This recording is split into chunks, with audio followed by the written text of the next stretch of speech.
Hey, what is up everyone? It is the Mad King Paradox that's bringing you a video I've been wanting to do for quite a while now, but I've never gotten around to do it because I procrastinate and just put things off, so I'm just like, oh, I'll do it later. But I was doing nothing at the moment, so I figured why not just do it now while I'm thinking about it. These are the top 5 Pokemon evolutions, in case you couldn't tell by the title, or wherever it is on the screen at the moment. Top 5 Pokemon evolutions that I just personally don't understand at all. Like, seriously, how? So, I guess let's just get started then. First up, we have an honorable mention, and that would be my personal favorite Pokemon, Haunter. Now, when you look at Ghastly to Haunter, the evolution kind of makes sense. The entire evolution makes sense, really, but the part that I don't understand is, mind you, this is from my favorite Pokemon. You go from a gas ball to a horrifying-looking apparition-type thing, with 2 hands disconnected from the body, that devilish grin, that body design overall. And then you go to Gengar, that has all of its limbs attached, not the same level of menacing look on its face. Still menacing, it's still a ghost type.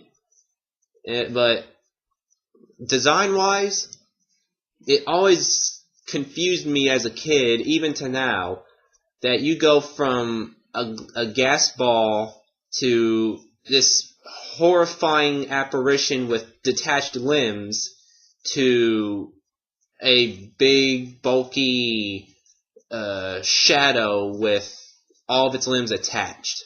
Now, they did make up for it with Mega Gengar, because Mega Gengar looks like everything good about Gengar and Haunter put together. So that's why it's on my honorable mentions list, because although it is my favorite Pokemon, Haunter just kind of feels out of place between the two of them, but I love it regardless. Coming in at number 5 is the Chinchou and Lantern evolutionary line. Now, Chinchou is the one that's the smaller one with the 2 bulbs, while Lantern is the bigger one. Now, what always confused me about this line is, you took a Pokemon that can thrive in both water and on land, and you gave it an evolution that is strictly restricted to being in the water. Doesn't that sound like a de-evolution more than an evolution? I mean, yeah, Lantern is more powerful and all that, but Chinchou, at least Chinchou can walk on land. At least it can battle on solid ground. Lantern, it can't get out of the water. It might be more powerful, but on land, it's just a sitting target.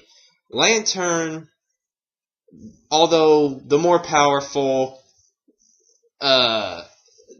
just what it can, it's more powerful, but it can't do as much as Lantern. It can't go into the same environments. That just always confused me. Shouldn't an evolution add to its abilities, not take it away? I'm just saying, why wouldn't you make it to where it was still viable on land? I know it's supposed to be a deep sea Lantern, so why would they make Chinchou able to be on land then? Why give it that ability just to take it away? So that just always confused me. I don't really know what to think of it. So on to number 4. Coming in at my number 4 spot is one that a lot of people always was confused by, and that is the evolutionary line of Remoraid and Octillery. Now, Remoraid, it kind of has the opposite effect of Chinchou and Lantern, where it goes from being a Pokemon that's solely restricted to the water to being one that can be on water and land. But it's a fish that evolves into an octopus. Why? How do you make that evolutionary leap? I mean, you go from just being a fish under a mantine's fin to an octopus. I don't even have to explain my reasonings. I can't talk today. This is a very bad day to do this. Self-explanatory. A fish becoming an octopus. Yes, it's greatly beneficial for Remoraid, but that's not the point. The point is, how does it become an octopus? There's no middle evolution between the two to connect them. No, it's just, oh, I just caught this little tiny fish. Oh, wait, now it's an octopus. Alright.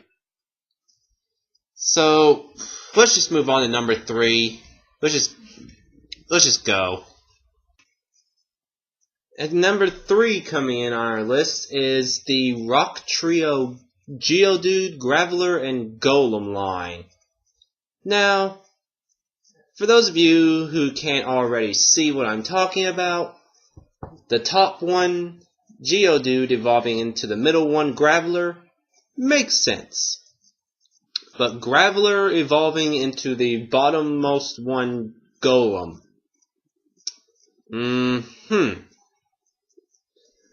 You have a being completely made of rock evolving. Let's just take it step by step. You have a pebble. Well, it's not really a pebble, but a rock with 2 arms and a flat face evolving into a boulder with 4 arms, completely rough, and a flat face connected to the rock still, and its limbs are made of rock, and then it evolves into a bigger boulder, completely smoothed out, but instead of appendages and a face of rock, it is now some lizard type being protruding from the rock. How? There has to be a mega for this guy. There just has to be. Because we need an explanation. I mean, is there a living organism inside the Geodude? And as it grows in its evolutionary line, it just becomes bigger and bigger until it finally starts protruding from its boulder encasing? I mean, what is going on here? Imagine if you never seen a Golem before, and you caught a Geodude. You know, back when red, blue, and yellow were the newest thing. You know, you caught a Geodude. Okay. Then you caught Graveler. Okay. Then you find out, oh wait, I can trade my Graveler, and it'll evolve into something else. So you trade with someone for a Graveler, or you do a trade back, and you're assuming it'd be this giant boulderish type thing. You get it back, and there's a lizard popping out of it. And you're just like, what's going on here? How is there a lizard type being coming out of my Golem? Shouldn't it be rocks?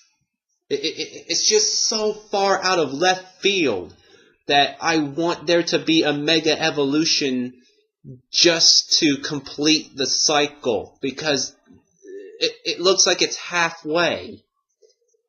I mean, I want to see a mega evolution where when it mega evolves, it just breaks free of its rock casing, and it's just like this lizard-like thing, kind of looking like a ground version of Haxorus. But I just want to see what it looks like without the boulder. I need to see this to make sense of this. That's the only explanation I can give you. I want to see it as a mega to see what it actually is. Because what do you make of it? Like, you go from a rock to a bigger rock to a rock with a lizard coming out of it. Okay. I've rambled on enough about this. Let's move on to number 2.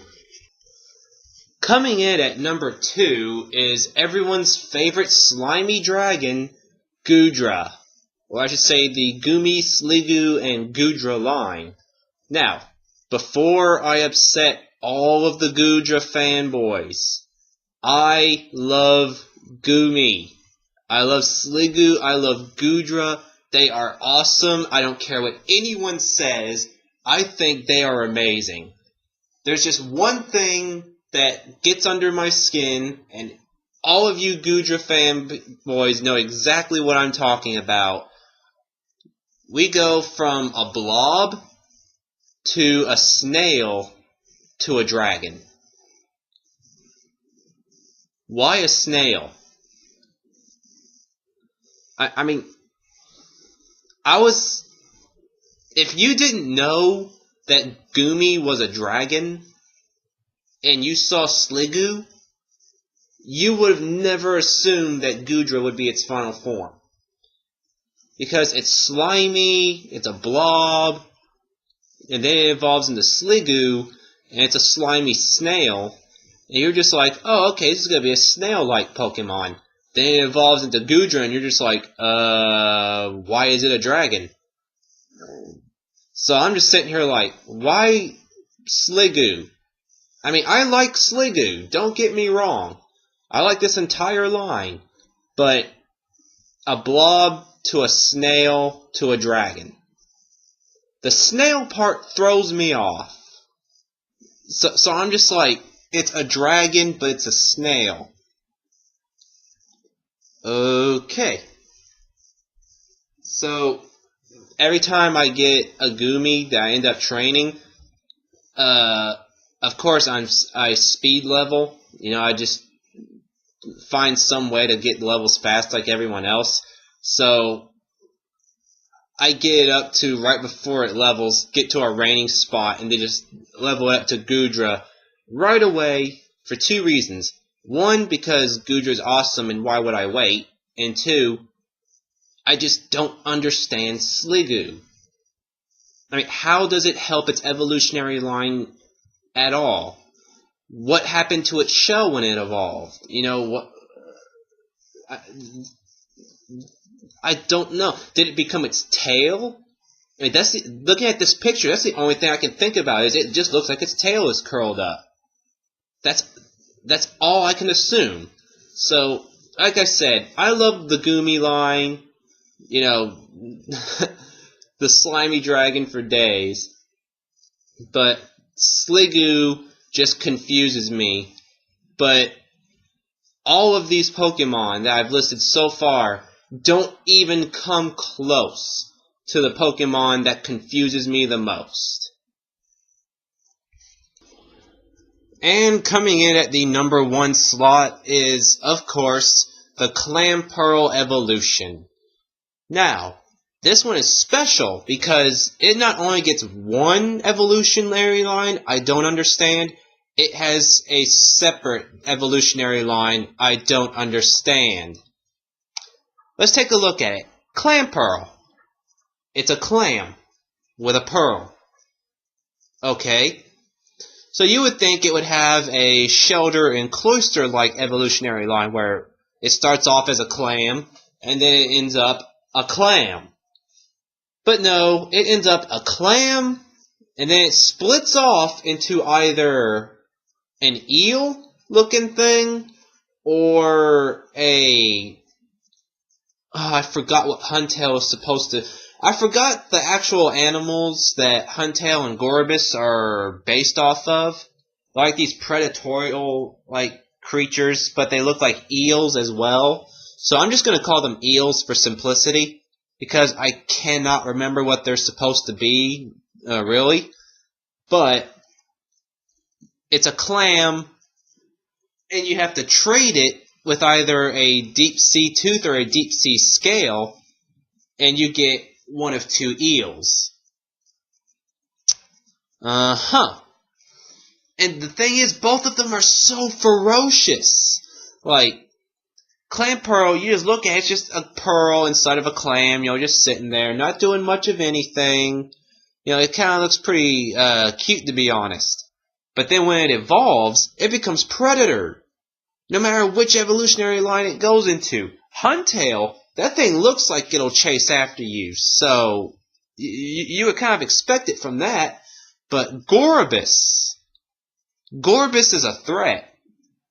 Maybe not competitively, but in the wild, amongst other living creatures, it's a hunter. It just looks like it isn't a threat. No, it's got the girly eyelashes. It's got the pink.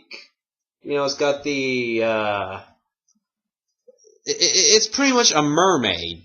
You can tell by the seashells on the chest. It's meant to resemble a mermaid. In the case of, it looks pretty, it looks enticing, but once you get close to it, it stings you with its protrusion from its nose and drains you of your bodily fluids. Goribus will just gnaw at you. Huntail will just gnaw at you. Goribus will drain you dry. So, it's like everything about this evolutionary line doesn't make sense. How does it become one of these eels? What happens to the clam? There's so many unanswered questions. But I'm just like, why? How do you come into being? I have no words. That's all I could say is I have no words. It's just there. Again, no middle evolutionary line to, make sense of it all. No, it's just, oh, here's a clam. Oh, give it this tooth or this scale. Boom, here's an eel. I don't get it. I just don't get it. Like I said, I have nothing against any of these Pokemon. I even said that my honorable mention was my favorite, but I'm looking at it, and it's making my brain hurt, because I'm just trying to figure it out, and I can't. I just can't. How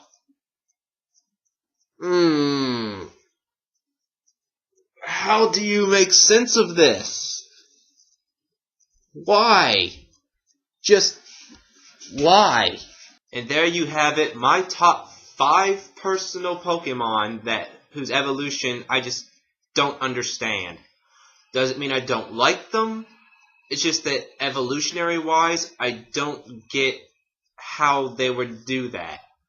So, thoughts and opinions, if there's any that you don't know, you can't understand evolutionary-wise, comment below, make your own videos, do whatever you want. So, this is the Mad King Paradox signing out, and I will see you all next time.